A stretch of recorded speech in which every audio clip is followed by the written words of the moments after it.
सत्य की खोज में आज हम देखेंगे मांगलिक दोष का सत्य क्या है।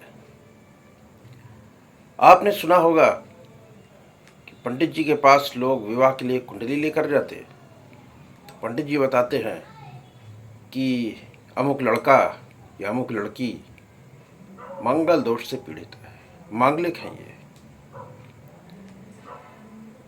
तो पहले घर में, 12वें घर में, दूसरे घर में, चौथे घर में, 7वें घर में या फिर 8वें घर में मंगल रहता है तो कहते हैं कि मांगलिक दोष है। इसका विवाह उससे ही करना चाहिए जो खुद भी मांगलिक हो। मांगलिक का मांगलिक से कर दो, ऐसा बताते हैं। मगर जिस ज्योतिषी के पास आप जन्म कुंडली लेकर जा रहे हैं, उसने क्षण भर देखा जन्म कुंडली और बता दिया कि ये मांगलिक दोष से पीड़ित है और विवाह के लिए मना कर देते हैं बहुत लोग। तो ये पूरा सत्य नहीं है, ये एक बचकानी हरकत है। मंगल दोष होता तो है, दो तरह का होता है, एक आंशिक, एक पूर्ण। यानी कि एक लेस इफेक्टिव होगा, एक मोर इफेक्टिव होगा। मगर ज्योतिष में बहुत सारी ऐसी स्थितियां हैं जिनसे मांगलिक दोष का निरस्तीकरण हो जाता है, कैंसिलेशन हो जाता है। उसका परिहार स्वतः ही जन्म कुंडली में हो जाता है। वो सभी ज्योतिषी नहीं देखते। तो जो 2 मिनट में देख के बता रहा है, समझिए वो नहीं बता रहा है, वो भ्रमित है, उसको जानकारी कम है। तो आज हम बताएंगे कि मांगलिक दोष का सत्य क्या है। मांगलिक दोष होना कोई एक आसान काम नहीं है। किसी न किसी तरह से उसका निरस्तीकरण जन्म कुंडली में हो ही जाता है। तो आज की वीडियो में हम आपको वो चीजें बताएंगे कि किस प्रकार से इसका निरस्तीकरण हो जा रहा है। दिख तो रहा है कि भाई मांगलिक दोष है, मगर वो पूर्ण नहीं है। पूरा जानने के लिए तह तक जाना होगा, गहराई में जाना होगा। तो इसको 2-3 वीडियो में हम बताएंगे, टोटल निरस्तीकरण बताएंगे। और अगर पूरा निरस्तीकरण कायदे से जन्म कुंडली को देख के बताना है कि ये मांगलिक है कि नहीं, तो उसमें 2 मिनट 5 मिनट नहीं लगेगा, उसमें समझ आएगा। क्योंकि जो निरस्तीकरण के जो योग हैं वो 50 हैं और मैं आपको सब के सब बताऊंगा। तो वीडियो अधिक लंबा ना हो, इसके लिए 2-3 बार में बताऊंगा। तो चलिए देखते हैं कि मांगलिक दोष का निरस्तीकरण कैसे होता है।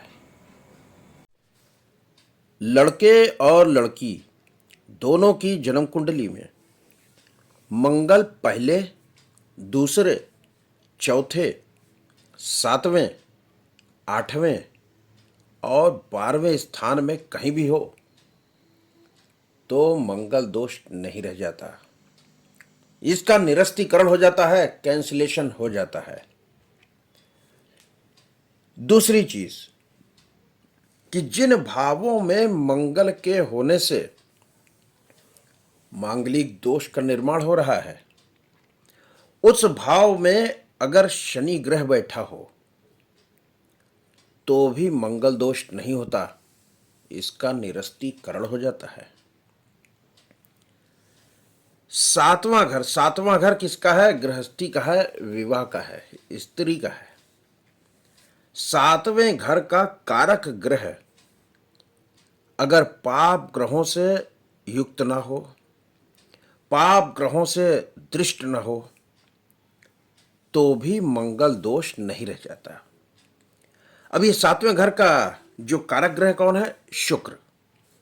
यानी कि शुक्र पाप ग्रहों से युक्त और दृष्ट न हो तो मंगल दोष नहीं रहता। यह है इसका कैंसिलेशन। या यूं कहिए कि शुक्र अगर शुभ स्थिति में हो, शुभ ग्रहों के प्रभाव में हो, तो इसका निरस्तीकरण हो जाता है, मंगली दोष नहीं रहता। मंगल दूसरे घर में हो और दूसरे घर में जो पड़ने वाली राशि है वो बुध की हो, यानी कि मिथुन हो या कन्या हो, तो भी मंगल दोष का निरस्तीकरण हो जाता है। ठीक ऐसे ही मंगल अगर चौथे घर में बैठ रहा और मांगलिक दोष बना रहा, और चौथा घर उसमें मंगल की खुद की राशि हो, यानी कि मंगल की राशि कौन सी है, मेष और वृश्चिक, तो वहां पर 1 लिखा हो या 8 लिखा हो, तो भी मंगल दोष नहीं होता है। मंगल अगर 7वें घर में बैठा हो, मंगल ही दोष बना रहा, और 7वें घर में अगर कर्क राशि आ जाए जो कि चंद्रमा की है, तो भी इसका निरस्तीकरण होता है, मंगल दोष अब नहीं होगा। ऐसे ही मंगल अगर 8वें घर में बैठा हो और वहां पर बृहस्पति देव की राशियां पड़ जाएं, यानी कि धनु या मीन, तो भी मंगल दोष का निरस्तीकरण हो जाता है। ठीक ऐसे ही मंगल अगर 12वें घर में हो और वहां पर शुक्र की राशि यानी कि वृष और तुला पड़ जाए, तो भी मांगलिक दोष नहीं होता, कैंसिलेशन हो जाएगा। राहु ग्रह, राहु ग्रह यदि शुभ राशि में हो और शुभ ग्रहों के साथ केंद्र में त्रिकोण आदि में होकर मंगल पर दृष्टि डाल दे, कि राहु शुभ ग्रहों से युक्त हो या शुभ राशि से युक्त हो और उसकी दृष्टि जा रही हो मंगल पर, जहां जन्म कुंडली में मंगल बैठा है, तो भी मंगली दोष नहीं होगा, उसका निरस्तीकरण होगा। जन्म कुंडली में 7वें घर का जो भी मालिक हो, तो 7वें घर का मालिक यदि बलवान है, स्ट्रांग है, शक्तिशाली है, तो भी मंगली दोष का निरस्तीकरण होगा, कैंसिलेशन होगा। तो ये बलवान जन्म कुंडली से देखना होगा या षडबल से देखिए। बृहस्पति देव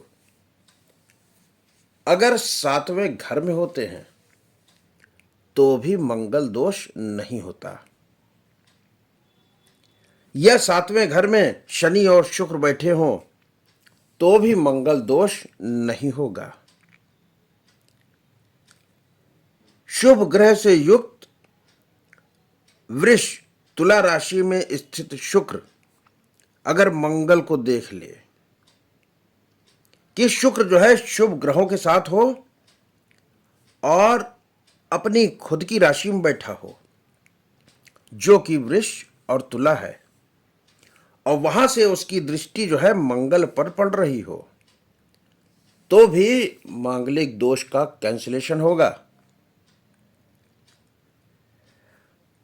अगर लगन में मकर राशि हो, मेष राशि हो, सिंह राशि हो या वृश्चिक राशि हो, तो भी मंगल दोष का परिहार अपने आप स्वतः ही हो जाएगा। अगर दूसरे, चौथे, 7वें, 8वें, 12वें घर में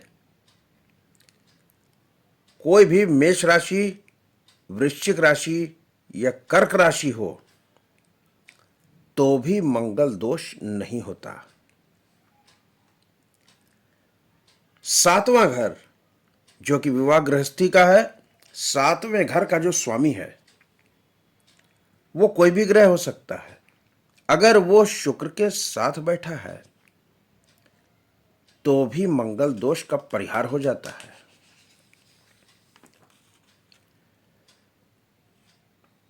तो आगे वीडियो में और भी बताएंगे। यह समाप्त नहीं हो गया कैंसिलेशन, 50 कैंसिलेशन है, ये क्रमशः है। तो इतना परिहार देखिए फिर जो आगे की वीडियो बनेगी उसमें आगे मंगल दोष के परिहार अभी और भी बाकी हैं। केवल मंगल की स्थिति देखकर मांगलिक दोष बता देना सरासर गलत है। तो मिलते हैं फिर अगले वीडियो में, और ऐसे ही अब आगे आपको बताते जाएंगे कि मांगलिक दोष का परिहार कैसे होता है, जन्म कुंडली को कैसे देखना चाहिए। तब तक के लिए धन्यवाद।